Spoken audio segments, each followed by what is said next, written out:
ಎಲ್ಲರೂ ಅಕ್ಷತೆ ಕಾಳು ಹಿಡ್ಕೊಳ್ಳಿ, ಕೈ 3 ಸೌಂಡ್ ನೀರು ಹಾಕಿ ಕೊನೆಯಲ್ಲಿ ಕೆಳಗಿಟ್ಟಿರ್ಸಿ. ತಾವೇ ಜೋಡಿ ನೀರು ಹಾಕಿ ತಾವೇ ಸಿಂಗಲ್ ಬಂದಿದ್ರೆ ಅವ್ರು ಹಾಕೊಳ್ಳಿ. ತಾವೇ ಜಾತೋಯ ಮಿಲಾವ ಆಲಿಮಿತ ಮಯಾ ಹೃತಾನಿ ಮಯಾ ನಿವೇತೋ ತಾವೇ ಜಾತೋಯ ಮಿಲಾವ ಆಲಿಮಿತ ಮಯಾ ನಿವೇತೋ ಪಸ್ಯಾಕ್ತೋ ಯಂ ಪ್ರತ್ಯಕ್ಷ ಪೂಜಾಂ ಸಮರ್ಪಯಾಮಿ. ಋಣರೋಗಾದಿದಾನಿಂದ ಪಾಪಕ್ತು ಲಭಮುಕ್ತಃ ಭಯಕ್ಲೇಶಮನಸ್ತಾಪಾನಶ್ಚಂದ ಸರ್ವದಾ ಸತ್ಯನಾರಾಯಣಂ ದೇವಂ ವಂದೇಹಂ. ವಿದ್ಯಾಬುದ್ಧಿಧನ ಐಶ್ವರ್ಯ ಪುತ್ರ ಪೌತ್ರಾದಿ ಸಂಪದಃ ಪುಷ್ಪಾಂಜಲಿ ಪ್ರದಾನೇನ ದೇಹಿ ಮೇ ಈಪ್ಸಿತಂ ವರಂ. 2 ಅಕ್ಷತೆ ಕಾಳನ್ನು ಕಲಸಕ್ಕಾಗಿ ಪುಷ್ಪಾಂಜಲಿ ಸಮರ್ಪಯಾಮಿ. ಎಲ್ಲ ಅಕ್ಷತೆ ಕಾಳು ಹಿಡ್ಕೊಳ್ಳಿ, ಮನಸ್ಸಲ್ಲಿ ಎಲ್ಲ ಪ್ರಾರ್ಥನೆ ಮಾಡ್ಕೊಳ್ಳಿ. ಯನ್ಮಯ ಭಕ್ತಿಯುಕ್ತೇನ ಪತ್ರಂ ಪುಷ್ಪಂ ಫಲಂಜಲಂ ನಿವೇದ್ಯಂತೆ ಚಂದ್ರಗ್ರಹಣ ಅನುಕಂಪಯ ಆವಾಹನಂ ನ ಜಾನಾಮಿ ನ ಜಾನಾಮಿ ವಿಸರ್ಜನಂ ಪೂಜಾಂ ಚೈವ ನ ಜಾನಾಮಿ ಕ್ಷಮ್ಯತಾಂ ಗೂಢೋತ್ತಮ ಮಂತ್ರಹೀನಂ ಕ್ರಿಯಾಹೀನಂ ಭಕ್ತಿಹೀನಂ ಜನಾರ್ದನ. ಪ್ರಾರ್ಥನಾಂ ಸಮರ್ಪಯಾಮಿ. ನಿಮಿಷಾರ್ಥ ಪ್ರಾರ್ಥನೆ ಮಾಡಿ ಅಕ್ಷತೆ ಕಾಳು ಹಾಕಿ ಸತ್ಯೇಶ ಪ್ರತಿಗೃಹಾತಿ ಸತ್ಯೇಜೋ ವೈದಕಾದಿದಾನ ಸತ್ಯ. ಯಾಕಂದ್ರೆ ಹೇಳಿದ್ರೆ ತ್ರಿಕರಣ ಪೂರ್ವಕ ಅಂತ ಹೇಳ್ತೀವಿ. ತ್ರಿಕರಣ ಅಂತ ಹೇಳಿದ್ರೆ ಕಾಯ ವಾಚ ಮನಸ್ಸ ಅಂತ ಹೇಳಿ 3 ವಿಧಾನ ಹೇಳಿದ್ದಾರೆ. ಕಾಯ ಅಂತ ಹೇಳಿದ್ರೆ ದೇಹ, ವಾಚ ಅಂದ್ರೆ ಆಡುವಂತ ಮಾತು, ಮನಸ್ಸನ್ನು ಹೇಳಿದ್ರೆ ನಮ್ಮದಾಗಿರ್ತಕ್ಕಂಥ ಎಲ್ಲ ಒಳ್ಳೆಯ ವ್ಯವಸ್ಥೆ. ಆ ಮನಸ್ಸನ್ನ ಇಷ್ಟನ್ನು ದೇವರಿಗೆ ಅರ್ಪಣೆ ಮಾಡುವಂಥದ್ದೇ ಪೂಜೆ. ಆ ಪೂಜೆ ಮಾಡಿದ್ರೆ ಎಷ್ಟೇ ಪೂಜೆ ಮಾಡಿದ್ರು ಕೂಡ ಫಲವನ್ನು ನಾವು ಪೂರ್ವಕವಾಗಿದ್ರೆ ಮಾತ್ರ ಆ ಕೆಲಸ ಸಕ್ಸಸ್ ಆಗುತ್ತೆ. ಮಾಡ್ತಕ್ಕಂಥ ಪೂಜೆ ಪುರಸ್ಕಾರದಲ್ಲಿ ಸತ್ಯನಾರಾಯಣ ವ್ರತ ಹೇಗೆ ಶುರುವಾಗ್ತದೆ. ಜನರು ಲೋಕದಲ್ಲಿ ಕಷ್ಟಪಡ್ತಿರ್ತಾರೆ ಅಂತ ಯಾಕೋ ನಮ್ಗೆ ಎರಡು ಉಪದ್ರ ಇನ್ನೊಬ್ಬರು ಕೊಡುವಾಗ ಆ ಉಪದ್ರ ಕೊಟ್ಟಿದ್ರೆ ಪರಿಣಾಮ ರಿಟರ್ನ್ ನಮಗೆ ಸಿಗ್ತದೆ. ಅದೇ ಇನ್ನೊಬ್ರು ಉಪಕಾರ ಮಾಡಿದರೆ ಅದು ಕೂಡ ನಮಗೆ ಸಿಗ್ತದೆ. ಆ ಫಲವನ್ನೆಲ್ಲ ಅನುಭವಿಸ್ತಿರ್ತಾರೆ. ಎರಡನೇ ಇನ್ನೊಬ್ರು ಉಪದ್ರ ಕೊಡೋದು ಕಡಿಮೆ ಮಾಡಿರ್ತಾರೆ. ವ್ಯಾಸಸ್ಯ ವಚನ ಅಂತ ಹೇಳಿ ಪಾಪ ಯಾವ ಪುಣ್ಯ ಅಂತ ಹೇಳಿದ್ರೆ ಇನ್ನೊಬ್ರಿಗೆ ಉಪದ್ರ ಕೊಡೋದೇ ಪಾಪ, ಇನ್ನೊಬ್ರಿಗೆ ಉಪಕಾರ ಮಾಡೋದೇ ಪುಣ್ಯ ಅಂತ ಅದು ವ್ಯಾಸ ವಾಚನೆ ಮಾಡಿದ್ದಾರೆ. ಯಾಕೆ ಹೇಳಿದ್ರೆ ಕೇಳಿದ್ರೆ ಜಾಗೃತರಾಗಲಿ ಅಂತ ಹೇಳಿ ನಾವೆಲ್ಲ ಹೇಳೋದು ಒಳ್ಳೆ ಮಾತು ಹೇಳೋದು ಉದ್ದೇಶ ಏನು ಜಗತ್ತು ಜಾಗೃತರಾಗಲಿ.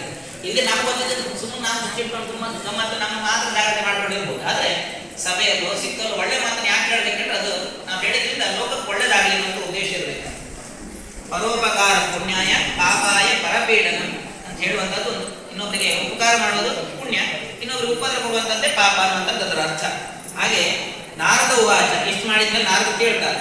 ನಾರದ್ರು ಬಾಯಿ ಬಿಡಿಸ್ತಾರೆ. ಹೇಗೆ ಎಂತ ಬಂದೆ ಮರ ಸುಮ್ಮನೆ ಬರಲಿಲ್ಲ, ಯಾಕೆ ಬಂದೆ ಹೇಳ ಅಂತ ಹೇಳಿ ನಾರದರು ಕೇಳ್ತಾರೆ. ನಮೋವಾ ಮನಸಾತೀತ ರೂಪಾಯ ನಂತಶತೆ. ದೇವರೇ ನಿನ್ನನ್ನು ವರ್ಣನೆ ಮಾಡ್ಲಿಕ್ಕೆ ಆಗುದಿಲ್ಲ. ನೀನು ಧರಿಸಿದ್ದು ವನದ ಮಾಲೆ ಆದರೂ ಕೂಡ ನಿನ್ನನ್ನು ಈ ಸ್ವರೂಪದಲ್ಲೇ ವರ್ಣನೆ ಮಾಡ್ಲಿಕ್ಕೆ ಆಗುದಿಲ್ಲ. ನಿನ್ನ ಕೋಟಿಯ ಪ್ರಭೆ ಇಲ್ಲಿರತಕ್ಕಂಥ ಪ್ರಭೆಯಿಂದ ನೀನು ಮುಚ್ಚಿ ಹೋಗಿದ್ಯಾ. ನಿನ್ನೊಳಗೆ ನನಗೆ ಮಾಡ್ತಾ ಇಲ್ಲ, ನನ್ನ ಭಕ್ತಿಯೊಳಗೆ ಮುಳುಗಿ ಹೋಗಿದ್ದೇನೆ ಅಂತ ಹೇಳ್ತಾರೆ. ಕಿಂ ಫಲಂ, ಈ ಸತ್ಯನಾರಾಯಣ ವ್ರತ ಮಾಡೋದ್ರಿಂದ ಏನು ಫಲ ಸಿಗ್ತದೆ? ಕಿಂ ಫಲಂ ಕಿಂವಿಧಾನ ಕೃತಂಗೇನೇವ ತದ್ವ್ರತ. ಈ ವ್ರತ ಮಾಡೋದು ಹೇಗಂತ ಹೇಳಿದೇವ್ರೆ ಅಂತೇಳಿ ದೇವರಿಗೆ ಅಡ್ಡಿ ಬೀಳ್ತಾರೆ. ದೇವರಿಗೆ ನಾನು ಆಗಲೇ ಹೇಳಿದಾಗ ತ್ರಿಕರಣ ಪೂರ್ವಕ ಕಾಯ ವಾಚ ಮನಸ್ಸನ್ನು ಹೇಳಿದ್ರೆ ಭಕ್ತಿ ಅಂತ ಹೇಳಿ ತಿಳ್ಕೊಂಡ್ರೆ ಆ ಭಕ್ತಿಯನ್ನು ಅರ್ಪಣೆ ಮಾಡುವಂಥದ್ದೇ ಪೂಜೆ ಅಂತ ಹೇಳಿ. ತತ್ಸರ್ವ ವಿಸ್ತಾರಾಂತೋ ಹಿ ಕದಾಕಾರ್ಯ ಈ ವ್ರತ ಹೇಗೆ ಮಾಡೋದಂತೆ ವಿಸ್ತಾರವಾಗಿ ಹೇಳಬೇಕು ಅಂತ ಹೇಳಿ ದೇವರಲ್ಲಿ ಕೇಳ್ತಾರೆ. ಶ್ರೀ ಭಗವಾನ್ ವಾಚ, ಭಗವಂತ ಹೇಳ್ತಾನೆ ಮಾಡಿದ್ರಿಂದ ಏನು ಸಿಗುತ್ತೆ ಕೇಳೋದಿಲ್ಲ ನೀನು. ದುಃಖ ಶೋಕಾದಿ ಶಮನ ಧನಧಾನ್ಯ ಪ್ರವರ್ಧನ. ದುಃಖ ಶೋಕಾದಿಗಳು ಶಮನ ಆಗ್ತದಂತೆ. ಧನಧಾನ್ಯಾದಿಗಳು ವೃದ್ಧಿಸಿ ನಮ್ಮಲ್ಲಿರ್ತಕ್ಕಂಥ ದ್ರವ್ಯವು ಧನಧಾನ್ಯ ಪ್ರವರ್ಧನ ವೃದ್ಧಿಸಿ ಕೊಡ್ತೇನೆ ಅಂತ ಹೇಳಿ ಹೇಳಿದ್ದಾರೆ.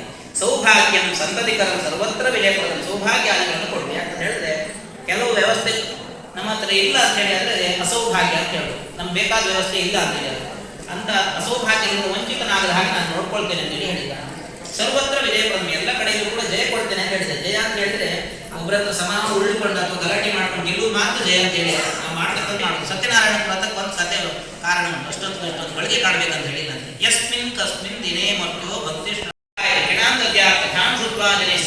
ರೊಟ್ಟಿ ಸಭಾಗಮ ನೈವೇದ್ಯನೆಲ್ಲ ಮಾಡಿ ನೃತ್ಯ ಗೀತೆಗಳನ್ನೆಲ್ಲ ಮಾಡಲಾಗುತ್ತಿಲ್ಲ.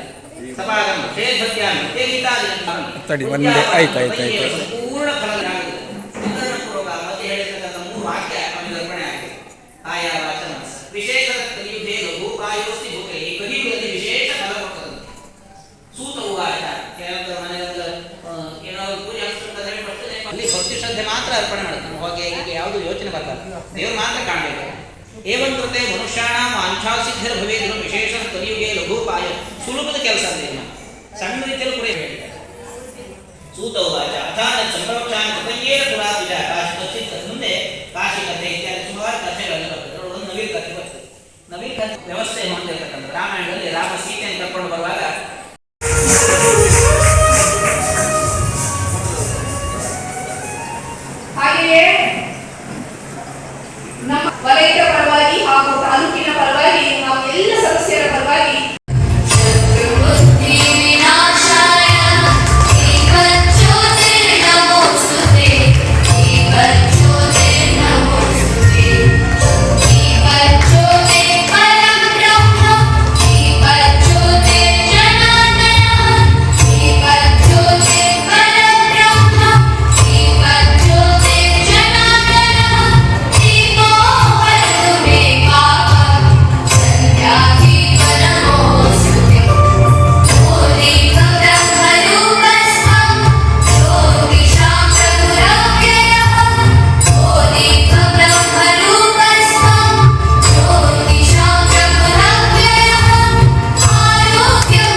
ಕಟ್ಟೆ ವಲಯದ ವರದಿ ಮಂಡನೆಯನ್ನು ಮಾಡಲಿಕ್ಕಿದ್ದಾರೆ. ವಲಯದ ಮೇಲ್ವಿಚಾರಕರಾಗಿರುವಂತಹ ಶ್ರೀಮತಿ ಶರ್ಮಿಳಾ ಮೇಡಮ್ ಅವರನ್ನು ಈ ವೇದಿಕೆಗೆ ಪ್ರೀತಿಪೂರ್ವಕವಾಗಿ ಬರಮಾಡಿಕೊಳ್ತಾ ಇದ್ದೇನೆ.